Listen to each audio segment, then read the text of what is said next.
Bonjour à toutes et à tous et bienvenue sur ma chaîne.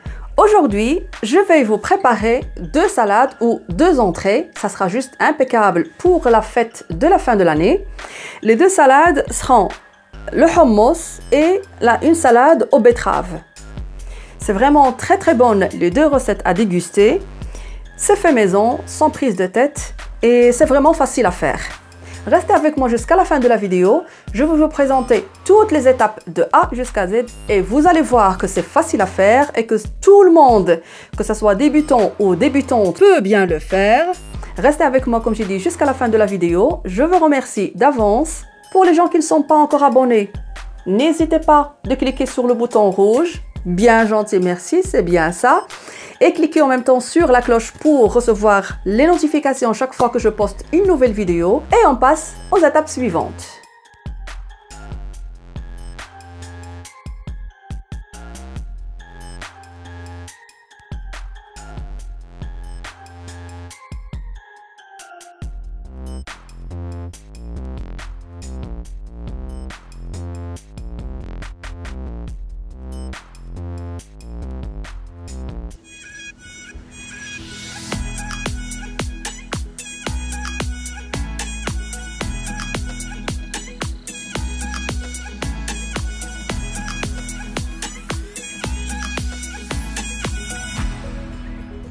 Pour commencer notre première recette qui sera hummus, et on prononce bien le H, on aura besoin des ingrédients suivants.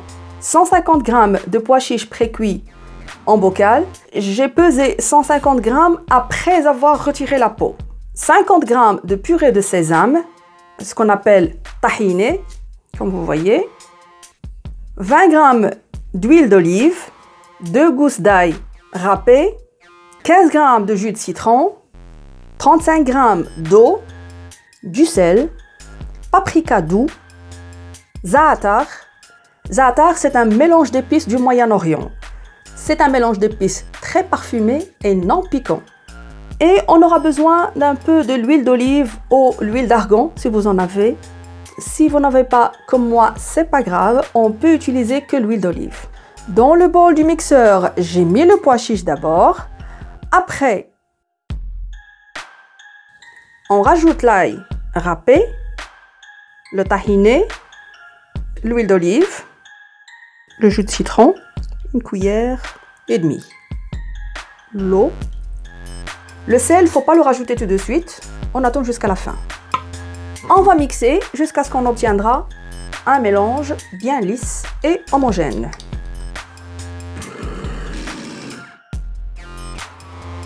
Le hummus est prêt. Pour l'assaisonnement, je vais rajouter juste un tout petit peu de sel parce que honnêtement j'ai goûté comme ça, son goût est magnifique, rien qu'avec le goût de citron, ça donne vraiment un très bon goût. Je n'aime pas trop salé le hummus. Je vais le mettre dans un récipient que je vais placer au frigo, au moins 1 heure ou 2 avant la présentation. Et pour le présenter, on va décorer avec le za'atar. Si on n'a pas le za'atar, avec persil et coriandre coupés et avec le paprika. Je vais tout vous montrer, restez avec moi jusqu'à la fin. Pour la deuxième recette qu'on va préparer aujourd'hui, ça sera une salade de betterave. Et quand on parle de betterave, qui ne connaît pas les bienfaits de betterave? Il suffit que c'est un anti-cancer, un anti-cholestérol, un anti-stress, c'est un concentré de vitamines, un anti-hypertension, un détoxifiant. Et si je récite toute la liste est vraiment très longue. Pour notre recette, on aura besoin de 500 g de betterave cuite et épluchée, 2 gousses d'ail écrasées, un peu de piment fort rouge, 250 g de yaourt grec, une cuillère à soupe et demie de sirop de date. À défaut, moi je vais utiliser le sirop d'érable. 3 cuillères à soupe de l'huile d'olive. Et pour arroser, on aura besoin d'une cuillère à soupe de za'atar et le sel. Pour la garniture, on aura besoin de 2 oignons nouveaux tranchés finement, 15 g de noisettes grillées.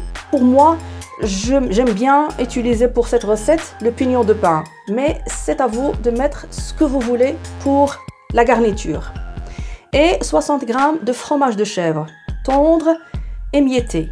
Ça donne aussi un goût magnifique. Restez avec moi jusqu'à la fin de cette vidéo et vous aurez toutes les étapes. Pour commencer, je vais mixer la betterave avec l'ail et le yaourt grec jusqu'à ce qu'on obtiendra une purée bien lisse.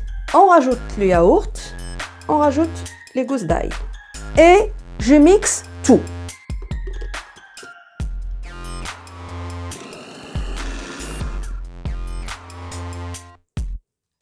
Après avoir obtenu cette purée lisse, on va rajouter l'huile d'olive.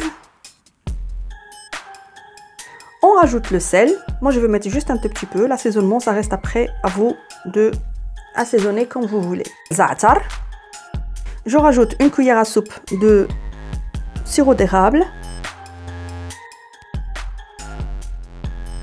L'assaisonnement, c'est à vous de rectifier selon votre goût. Moi, pour l'instant, je ne vais pas utiliser le piment fort parce que mes enfants ne peuvent pas le supporter. Je le rajoute à la fin dans mon assiette pour moi toute seule. Pour la présentation, vous pouvez présenter ça comme vous voulez, dans des petits bols ou dans des ramequins ou comme vous voulez et selon votre goût. Moi, je vais vous proposer ma façon ou ma manière de présenter et c'est à vous de voir. Merci d'avoir regardé la vidéo jusqu'à la fin. Bon appétit et à la prochaine!